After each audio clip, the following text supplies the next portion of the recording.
To today's deep dive, everyone. We are so glad you are joining us for this one. Yeah, thanks for having me. It's going to be a really fascinating conversation today. Definitely. So our mission today is to extract the core insights from a really interesting stack of sources we've got. Right, and these sources are all centered around C.S. Lewis and, his seminal ideas in Mere Christianity. Yeah, and we're looking at how those ideas are debated and applied today. The sources we're pulling from are pretty varied, honestly. Oh, totally. We've got podcast transcripts, detailed book outlines, pastoral essays. And even some really fiery blog debates, which we will definitely get into later. Oh, yeah, the blog comments are intense. But to really understand this stuff, we had to set the historical context first. Right. Because Lewis wasn't just sitting in a dusty academic tower writing some boring tome. No, not at all. These were actually live radio broadcasts delivered to everyday people in England. Right. And it was during the dark days of World War II. People were mired in the Blitz and just looking for sensible answers. Exactly. They were facing real existential threats, Mm. and he was trying to speak directly to that anxiety. Okay, let's unpack this. The foundational concept from our sources, the place he starts, is this thing called the law of human nature. Right, the moral law. Yeah, and he brings up this incredibly relatable analogy. Think about when two people argue over, like, a seat on a train. Or maybe someone breaks a promise to you. Exactly. When you argue about that, you aren't just expressing dislike. You don't just say, I don't like your behavior. Right. You're actually appealing to a shared standard of behavior, a concept of right and wrong that you expect the other person to already know. Yeah, and the significance of this is huge. Because despite all our superficial cultural differences, this universal moral law points to something bigger. Like what? Well, it points to a mind or a consciousness behind the universe. It completely counters the purely materialist view. Where everything is just random matter and chance. Exactly. And it also counters what the text calls the life force philosophy. Oh, right. The life force thing. Yeah, which the text notes offers the thrills of religion without the cost. It's like a tame, comfortable spirituality. But if there's a real lawgiver, we are kind of in trouble. We are in deep trouble. Yeah. Because we break the law constantly. Which means we transition from what the law is to who gave it. Right. And here's where it gets really interesting, because this leads to Lewis's most famous and probably most polarizing assertion about the identity of Jesus. The trilemma. The trilemma. Lewis argues that Jesus couldn't just be a great moral teacher. Yeah, he completely shuts that door. Because, and this is an exact quote from the sources, a mere man claiming to forgive sins is either a lunatic on the level of a man claiming to be a poached egg. I love that poached egg line. It's so good. Oh. Or he's the devil of hell. And we have to unpack why this matters so much. It forces a choice. You can't just be neutral on this. Right. Because, dualism, this idea of two equal powers of good and bad, just fighting it out, it fails logically. Why does it fail? Exactly. Because badness isn't a standalone thing. Badness is just spoiled goodness. Oh, wow. Yeah, it's a parasite. So the Christian alternative is a God who invaded this rebel world, Unvaded. Yeah. offering what he calls a perfect penitent. And the perfect penitent is someone who could pay the debt precisely because he was God. Exactly. And he could suffer the submission because he was man. It's a wild concept. But if we accept this shocking alternative, how does it actually change human behavior? Well, that moves us to the actual mechanics of morality. Right, like how we're supposed to live. Exactly. And the sources use this really helpful fleet of ships analogy. Oh, yeah, the ships. Morality has three parts. It isn't just about ships not colliding with each other. Which would be like social harmony, right? Just getting along. Right, traffic laws, Yeah. basically. But the second part is about each ship being seaworthy internally. Individual character. Exactly. And the third part is actually heading to the right destination, the eternal purpose. See, I want to push back a little on this internal character part. Go for it. Because modern misconceptions of Christian morality always assume it's just really prudish, especially regarding the body and sex. Oh, totally. People think it's anti-body. Yeah.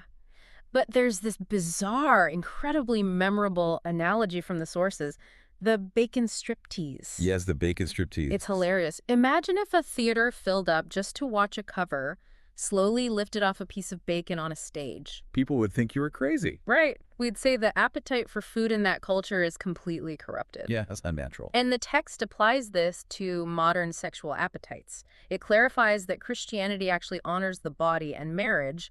It doesn't view matter as bad at all. No, it embraces the physical. Right.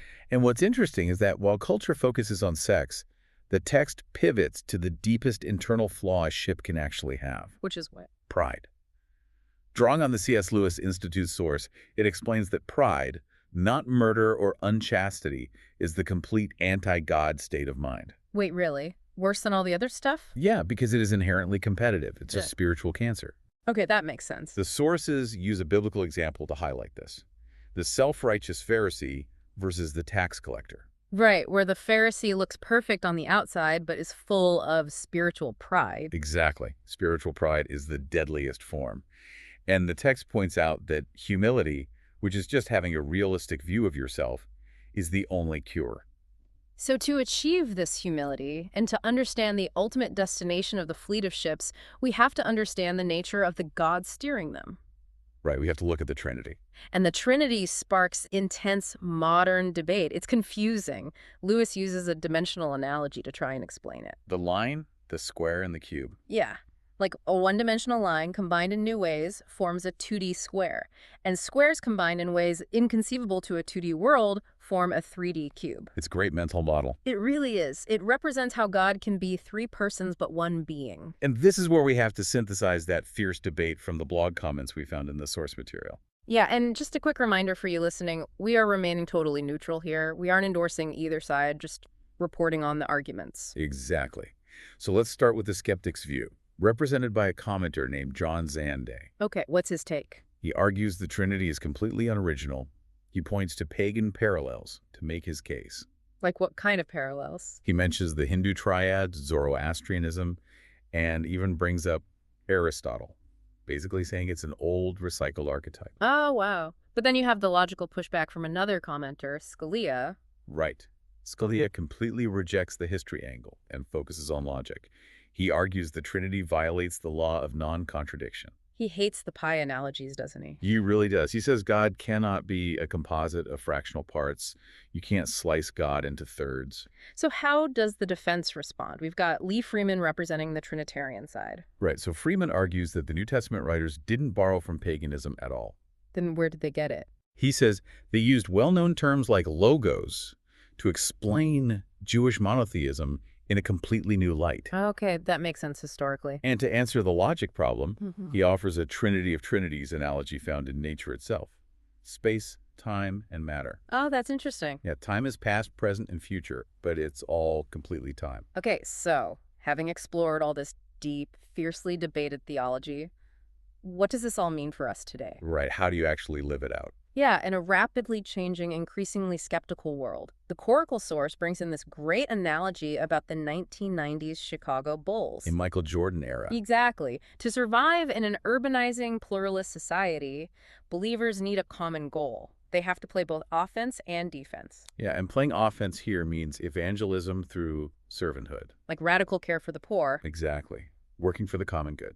And then defense is deepening personal discipleship. Protecting the internal character. Right. Forming countercultural communities like the ones Alistair McIntyre describes in his book After Virtue. But the emotional tone is important here.